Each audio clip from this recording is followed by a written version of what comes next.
Manipur Top Channel digi video amta update tawjage ngasi ayuk fongbasi fongda December gi tang kungani panda gari ama thauringaida mai sakre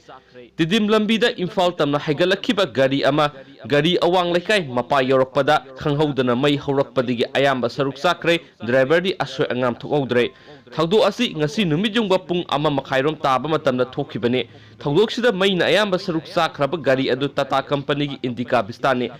gari adugi number na MN04P1216 ni gari asi mapuna workshop ta semnaba thamlamnaba matung semba loiduna sangyeng oina thorokpada khanghauduna engine gi sarukta maikhu karakpaga loinana gari adugi tanki gi saruk yoksilaktuna mai sauna sakhi mai sakpagi paw phangwadagi Manipur Fire Service ki team ama laktuna mai kalabasu gari adugi ayamba sarukti mai na tumna sakre mai sakpa horakpada gari adugi driver di gari du khamlaga thokhaubadagi asok apandi yahodre haina paw sina phungdurakti and thank you